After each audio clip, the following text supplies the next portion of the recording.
Assalamualaikum warahmatullahi wabarakatuh. Jumpa dengan saya Fitriono dan selamat datang di CB2F. Dan pada kesempatan kali ini kita akan belajar bareng tentang konsep keselamatan pasien. Tapi sebelumnya ada yang salah. Oh, kok transparan gini ya? Wow, ini baru benar. Oke, langsung aja kita cari tahu tentang konsep keselamatan pasien. Yuk.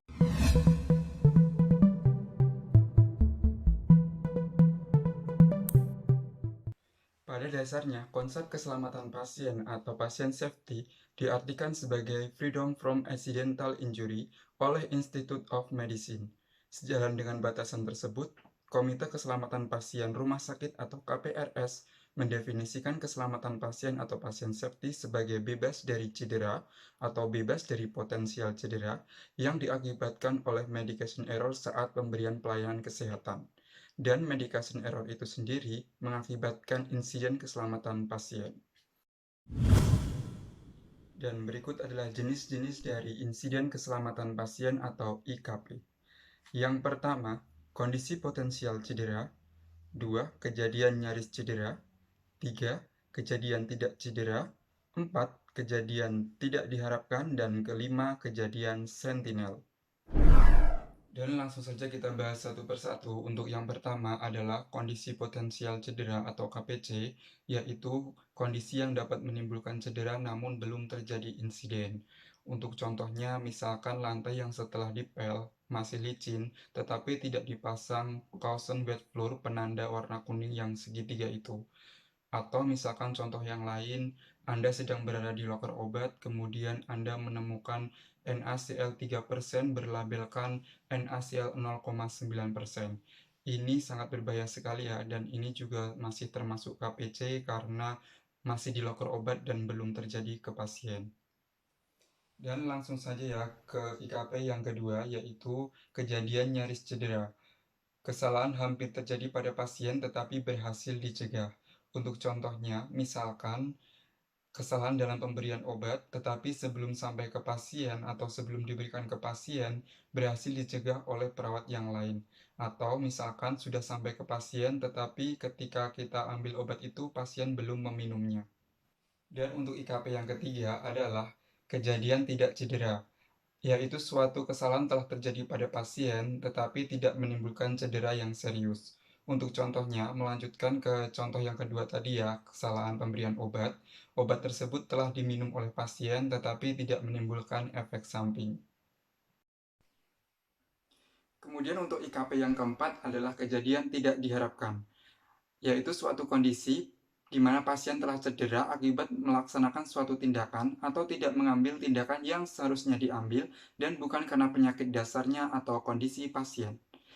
Contohnya, pasien yang terjatuh saat berjalan ke kamar mandi atau perawat yang tertusuk jarum saat melakukan pemberian injeksi obat ke pasien.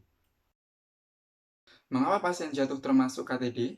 Karena setiap pasien yang berobat ke rumah sakit misalkan sebelum dia dirawat inap, dia akan diberikan pin penanda resiko jatuh di gelang pasien dan ketika di ruangan akan diberikan label warna kuning sebagai tanda resiko jatuh jika scoringnya sedang atau tinggi.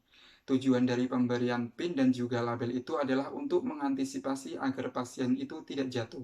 Jadi, jika ada pasien jatuh saat dirawat, sudah termasuk ke dalam kejadian tidak diharapkan karena sudah diantisipasi sebelumnya. Kemudian untuk IKP yang kelima adalah kejadian sentinel, yaitu kejadian tidak diharapkan atau KTD yang menyebabkan kematian atau luka yang serius.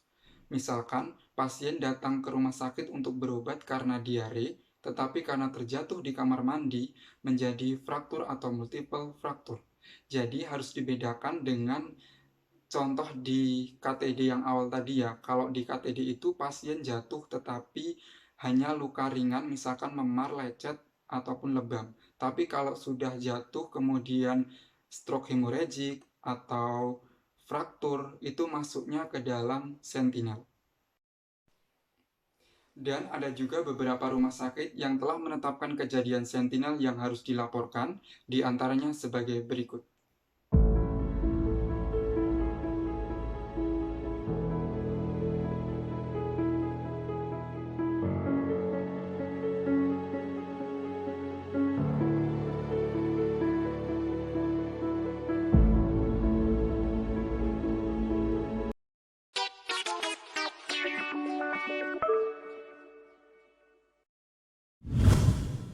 Jika itu kejadian sentinel, maka maksimal pelaporannya 1 kali 24 jam kepada direktur utama. Dan jika itu IKP lain, maksimal dilaporkan 2 kali 24 jam kepada kepala ruang, kepala instalasi atau kepala unit, dan kepada tim pasien safety. Siapapun yang menemukannya dapat membuat laporan. Misalkan ahli gizi, perawat, fisioterapi, atau bahkan administrasi di ruangan tersebut. Bagaimana cara melaporkannya? Di setiap instansi berbeda-beda ya. Ada yang masih menggunakan form manual dan ada yang sudah basic aplikasi menggunakan online.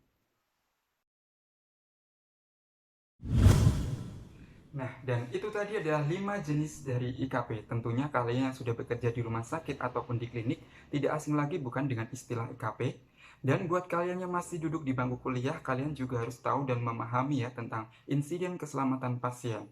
Karena itu sangat penting. Dalam memberikan pelayanan kesehatan, pasien safety atau keselamatan pasien itu paling utama. Jadi, jangan lengah ya dalam memberikan pelayanan kesehatan. Dan sekian untuk videoku kali ini, dan kok kayak gini lagi ya? Konsentrasi. Amazing! Oke, dan sekian untuk videoku kali ini, dan semoga bermanfaat untuk teman-teman semua. Jika ada yang ingin didiskusikan, kalian bisa komen di bawah ya. Dan jangan lupa untuk menyaksikan videoku selanjutnya. Untuk membangun channel ini, silakan kalian klik tombol subscribe dan nyalakan lonceng notifikasinya supaya kalian tidak ketinggalan dengan updatean video terbaruku.